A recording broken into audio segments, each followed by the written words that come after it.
Olá a todos, boa tarde. Alegria poder estar aqui com vocês, alegria poder estar fazendo parte desse movimento, né? Da igreja em movimento, dessa igreja que se move. O meu nome é Priscila. E se eu pudesse me apresentar, eu diria que eu sou esposa, né, do Nilson, sou mamãe da Zara, de 3 anos, e sou mamãe do Noah, de 1 ano. Se eu fosse me apresentar, eu me apresentaria assim. Sou formada em jornalismo, mas hoje vim convidada para falar como vereadora da cidade de Fortaleza. Não sou cientista política, né? Não sou uma teórica, né, dos assuntos políticos, mas como vereadora estou vivenciando há pouco tempo, né, essas questões na prática. Então, talvez hoje a minha função aqui seja compartilhar com vocês esses desafios realmente na vida prática da política. Como eu falei, o tema do meu assunto é fé na política. E isso tem tudo a ver comigo, porque eu acredito que muitos aqui, igual a mim, foram criados dentro da igreja. Para vocês terem noção, eu sou 4ª geração de pastores. Então, meu bisavô, meu avô, meu pai e meu esposo, olha só, né? Então, realmente, a igreja foi uma influência muito grande, uma influência primeira na minha vida, né? Fui para a universidade, tive a oportunidade de morar fora, mas ainda assim, esse universo, né, que a gente experimenta dentro do ambiente da igreja foi algo realmente inerente à minha formação intelectual, à nossa formação de visão de mundo, que eu acredito que muitos de vocês aqui também foram influenciados pela igreja, no sentido da visão de mundo, a forma como vocês passaram a enxergar as coisas, a forma como vocês passaram a formar os significados das coisas. E isso na nossa vida prática também tem um efeito. E eu vim aqui falar um pouco sobre isso, sobre a vida prática. Então, Priscila, como é que você foi parar na política? Como é que você foi parar na Câmara dos Vereadores? Como é que você deu um passo nesse sentido? E eu acredito que no último ano, né, todos nós brasileiros fomos chacoalhados nesse sentido, né? A nossa nação está vivendo realmente um tempo de ebulição, de um terremoto, digamos assim, nas nossas certezas, na nossa certeza de paz, inclusive. E essa foi a minha primeira influência, a de, meu Deus, o que está acontecendo? Né? Eu quero entender melhor, eu quero oferecer o que eu possa contribuir e eu vou, ao longo aqui, eu vou falar exatamente sobre isso, que a gente não contribui apenas com a plataforma política, mas nós temos milhares de plataformas que nós podemos utilizar para influenciar e restaurar o nosso pedaço de Brasil, que é aquele pequeno mundo que nos cerca enquanto indivíduos. E aí, a outra coisa também foi o encorajamento. Eu recebi dentro da minha igreja, dentro dessa minha comunidade que se reúne, assim como por exemplo, a Igreja Batista Central, que está aqui linda, reunida com um alvo, com um propósito, né, para juntos, num mesmo propósito, caminharem e alcançarem objetivos maiores na cidade de Fortaleza, que é a missão dessa igreja local. Da mesma forma, a minha comunidade me encorajou, disse, olha, a igreja também precisa ocupar esse espaço. Olha, alguém que represente a nossa cosmovisão cristã, religiosa, também precisa ocupar um espaço. E nós estaremos com você. E eu me enchi de coragem e fui. E tem que ter coragem. Sabe por quê? Porque a gente aprende desde pequenininho, sabe o que? A gente aprende desde pequenininho que religião e política não se mistura. Eu aprendi assim. Eu aprendi desde pequena, não sei nem como eu aprendi, mas é fácil localizar aqui na minha cabeça esse comando que eu obedeci de que religião e política não se misturam. Então, como cruzar essa fronteira proibida? Né? É uma fronteira proibida, porque parece que se você tem uma crença, tem uma fé, você não pode estar na política. Se você é cristão, você não pode nem contribuir, nem se envolver, nem participar de nenhum assunto político, né? E o desafio foi justamente também essa mentalidade, a começar a mentalidade minha própria, a minha mentalidade, como também a mentalidade que me cercava, né, do meu meio humano em que eu estava inserida. Eu não estou enxergando o cronômetro. Ah, está aqui. Ótimo. E agora? Né? E agora? Então, eu quero compartilhar com vocês como é que está sendo cruzar essa fronteira que antes era proibida para mim. E por que ela se tornou proibida? Né? Porque a gente realmente separou a caminhada política da caminhada religiosa. E a gente pode aqui pensar, e dá para a gente deixar de ser religioso? Né? Religioso no bom sentido. Né? Religioso da nossa cosmovisão, da nossa visão de mundo religiosa, de alguém que recebeu uma revelação especial. Será que dá para a gente entrar em um trabalho e deixar de crer no que a gente crê? Será que dá para a gente entrar em um ambiente e a gente simplesmente deixar de ter a nossa visão de mundo inerente a cada um de nós? Será que dá? Né? E aí eu lembrei de uma frase de Calvino, onde ele diz o seguinte: não existe uma polegada sobre a terra que não seja propriedade de Deus. Né? Não existe nada que não seja propriedade de Deus. E aí a gente começa a refletir e pensa, meu Deus do céu, então quer dizer que a política também está dentre essas polegadas que deve estar sob o domínio também, humanamente falando, né? Um espaço também ocupado por essa igreja em movimento, né? E aí, se toda existência humana depende da religião, porque a forma como a gente vê o mundo é justamente baseado nas nossas crenças, baseado naquilo que a gente acredita. Então, se toda existência humana depende da religião, como a religião poderia estar separada da política? Como a religião poderia estar separada da política? Então, essa minha nova experiência de estar agora tendo que viver em um novo ambiente, né, mas com a igreja inerente, porque a formação intelectual, moral, a nossa formação cultural, como eu acabei falando, ela é fundamentada pela igreja, ela nos influencia diretamente quando nós fazemos parte dessa grande comunidade cristã, né? Então, essa questão, o fato da religião e da política não se relacionar, na verdade, eu compreendi como se fosse um equívoco, porque a gente acaba confundindo a história do Estado laico, a separação do Estado da igreja. Né? O Estado deve ser separado da igreja, mas a gente está falando de duas instituições que devam andar separadas. Né? A gente está dizendo que agora o Estado ele vai estar lá cuidando do indivíduo na sua proteção, nas suas questões materiais e civis. E agora existe a instituição igreja vai estar cuidando de outra questão. A instituição igreja estará cuidando da questão íntima, da questão moral, da questão ética do homem. Então, a gente está dividindo as instituições. Mas nós, os indivíduos, nós não conseguimos deixar de ser religiosos e não conseguimos deixar de ser políticos. Porque nós temos os nossos direitos civis quando nós nascemos. Então, como separar? Eu sou agora um indivíduo religioso, saí da igreja, agora não sou mais. Né?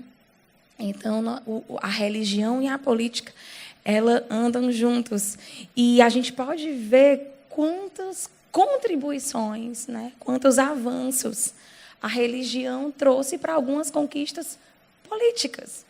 Como, por exemplo, até o doutor Glauco falou aqui no começo, o professor Glauco, falou sobre a nossa civilização, a civilização ocidental, né? Ela é influenciada diretamente por 3 questões, que é a forma de pensar grega, o senso de justiça e do direito romano e a questão ética judaica cristã.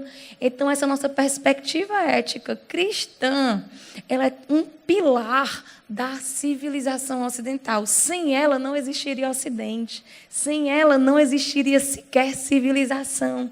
Então, olha a que ponto a religião influencia, né, na forma como grandes construções humanas, né, se deram, como, por exemplo, a civilização ocidental. As nossas bases morais são influenciadas, sim, pela religião. Os nossos alicerces intelectuais também são influenciados pela religião. Os direitos fundamentais, como a gente estava falando aqui há pouco, os direitos humanos, as liberdades fundamentais, o conceito da dignidade humana, o conceito de que o ser humano é um ser livre, tudo isso vem de um conceito religioso.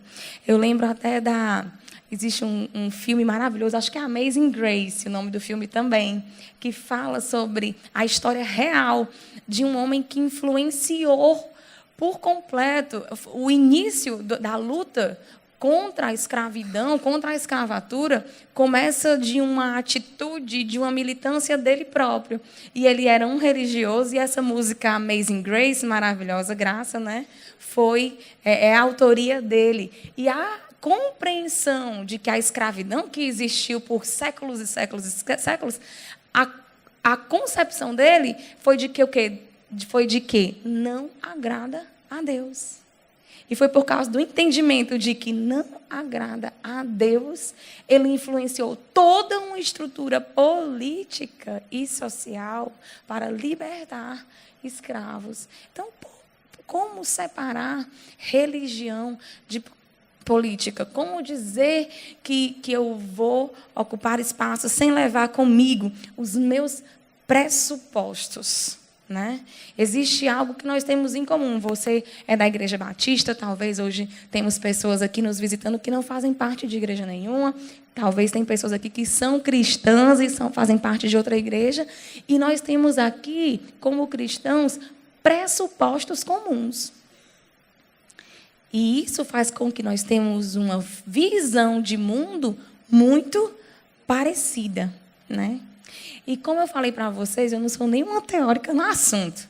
Então, acredito que eu posso compartilhar muito mais com vocês a respeito de experiências que eu tive ali na prática da política. E uma delas foi logo no começo do meu mandato, onde estava-se ali definindo quem seria os presidentes das comissões. E eu me candidatei para ser presidente da Comissão de Direitos Humanos, né? E o jornal O Povo saiu com uma matéria de mais de 80 movimentos relacionados aos direitos humanos, e eles diziam o seguinte: não, a Priscila não pode ser uma representante do direito humano, porque a Priscila é ligada à igreja. Então, veja só a mentalidade que nós estamos vivendo hoje. Nós estamos dizendo que existe uma supremacia de cosmovisão. Não, essa pessoa tem uma cosmovisão religiosa, então ela é menos capaz, então ela é menos merecedora da participação da democracia, né? Então a gente começa a assumir que a igreja deve ser um grupo escuso de sua participação civil na sociedade. E às vezes nós cristãos estamos endossando essas questões, né, de que a religião deve estar fora. E aí a gente, no Estado laico, a gente acaba, o objetivo do Estado laico é que o religioso possa ter o mesmo acesso que o não religioso. Mas agora a gente vai dando espaço para uma mentalidade onde o religioso ele deva ser inferiorizado na sua competência para acessar o debate comum da democracia plena. né? Teve outra situação bem interessante, que eu acabei descobrindo isso da pior forma, né? Que foi na nosso seminário de apresentação da Comissão de Direitos Humanos. Eu fui ali representar a bandeira que eu levo para os direitos humanos, que é o direito à vida, o direito do nascituro, que é do bebê dentro do ventre da mãe. Né? E ali eu expliquei dentro da Constituição por que a nossa Constituição ela defende a vida intrauterina. E quando eu terminei o meu discurso falando apenas da Constituição, alguém se levantou, um ex-vereador se levantou e disse assim: você é uma fundamentalista. Né? Uma fundamentalista. E aí a outra pessoa, quando foi ir contra o meu posicionamento natural, né? Nós estamos ali no espaço de divergência, para divergência, e aí aquela pessoa pegou e disse assim, não, ela começou a defender o aborto e dizer o seguinte, não, nós precisamos liberar o aborto, porque aquela criança, porque ela nasceu na periferia, porque ela é filha de uma mãe solteira, ela vai ser um problema social. Né? Então, nós estamos cuidando da sociedade. E aí teve outra que se levantou e disse o quê? Não, o aborto é o direito reprodutivo da mulher. Ou seja, é um apelo também religioso. Porque quem é que vai ser contra um direito da mulher? Isso mexe, né? É um apelo também emocional. Então, só sei que no fim da discussão, um dos participantes, que era ex-vereador, olhou para mim e disse assim, vereadora Priscila, Vossa Excelência representa o mal. Mas vem cá, o que é o mal? O conceito de mal, gente, é religioso. O conceito de bem e mal é religioso. Então, ele era um religioso, ele tinha um dogma. A outra que disse que o problema social valeria, evitar um problema social vale a morte de uma criança, o que é isso? Um dogma. Ela está dizendo que no dogma dela, né, a saúde social vale mais do que a vida humana, vale mais do que a dignidade humana. Então a gente começa a entender que o religioso e o não religioso, ele tem dogmas. Então, nós não devemos nos envergonhar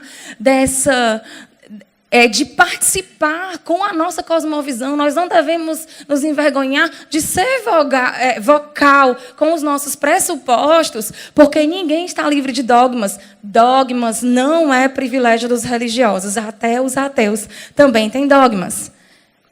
E sobre a participação da igreja em diferentes esferas sociais, eu queria passar agora um vídeo que bombou no YouTube, que é uma fala, inclusive, do pastor André Valadão. Tem como soltar aí?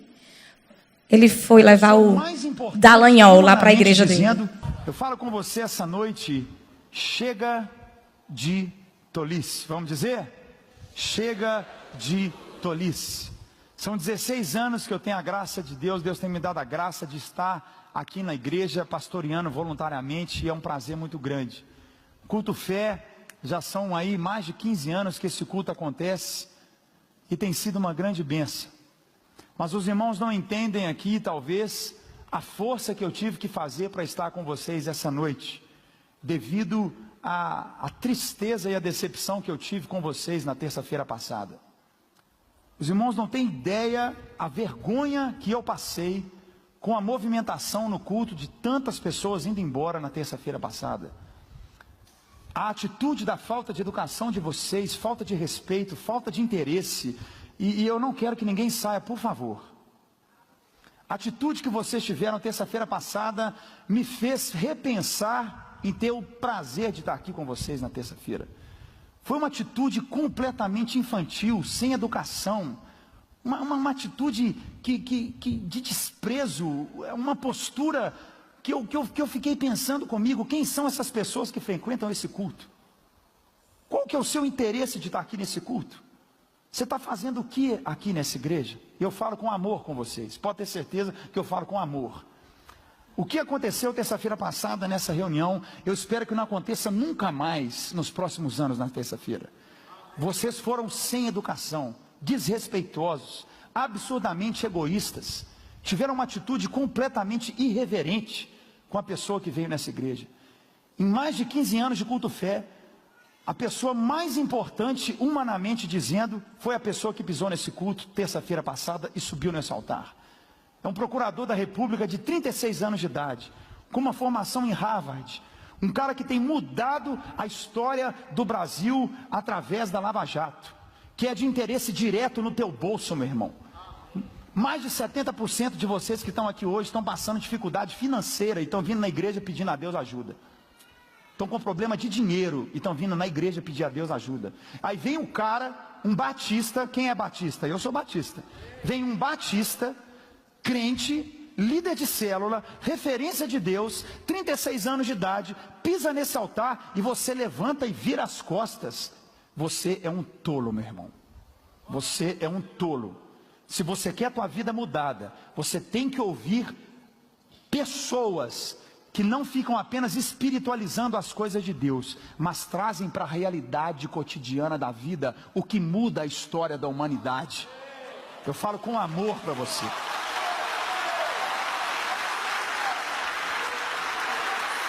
Falo com amor. Que isso nunca mais aconteça. Por favor, por favor, por favor. Não sei qual é a situação que você vive ou passa, mas eu sei que cada um de nós, Deus pode nos usar para mudar a história dessa nação. Mas para isso, nós temos que sair de um posicionamento tolo, limitado, e entender que temos um papel importante. Talvez você hoje é um funcionário, pode até estar desempregado, e vem uma pessoa como essa trazer uma palavra na igreja, um irmão em Cristo, alguém que está mudando, dando um sinal de mudança da história. A gente ora para mudar o Brasil, e quando Deus traz alguém que pode estar sendo usado para mudar a nação, nós viramos a costa as coisas e vamos embora. Vocês estão achando que o evangelho é o quê? É contar anjinho? Um anjinho, 2 anjinhos, 3 anjinhos. Está achando que o evangelho é o quê? Fazer oração para Deus te dar a esposa ideal? Está achando que o evangelho é o quê? É a realidade da vida de Deus que transforma as pessoas. É o reino de Deus na terra, é o reino de Deus na terra. Enquanto nós estamos aqui olhando para o nosso umbigo, tem pessoas, trabalhos e leis sendo feitas, leis contra a família, leis que querem destruir nossas vidas, leis com liberação de drogas na nação, leis com liberações onde seja proibido pregar o evangelho nas escolas, nas faculdades, coisas terríveis acontecendo, e nós estamos contando. Então, é forte, né? A situação foi de que ele tinha levado um dos procuradores da Lava Jato, né? Que não é alguém partidário, não é alguém que está no cenário político, é alguém que está no cenário da justiça. E qual é a grande falência do nosso país atual? É que nós estamos descobrindo que está quase que todo mundo comprado. A gente vai para o Exército, tem pessoas ali que têm conchavos. A gente vai para a Justiça, vai para o Supremo Tribunal Federal, a gente vai descobrindo relações escusas entre todos eles. Talvez hoje o maior produto, o produto mais caro do planeta, seja o silêncio de um procurador como esse. E esse silêncio está sendo impossibilitado de quem tem todas as riquezas comprar esse silêncio, porque aquela pessoa está tendo uma postura cristã. Ela está misturando a religião com a prática da sua vocação dentro da justiça. E aí isso me assusta um pouco, porque pode ser até eu mesmo. Isso me assusta um pouco, porque eu fico com medo dessa mentalidade poder me alcançar um dia. A mentalidade de que a igreja não pode participar, a mentalidade de que a igreja não pode ir, a mentalidade de que a igreja não pode mudar a nação, a mentalidade de que a igreja é presa e não pode estar em movimento. Então, se hoje eu pudesse deixar uma mensagem para ficar no coração de vocês, eu deixaria a seguinte mensagem: ocupem espaços. Pense sobre isso.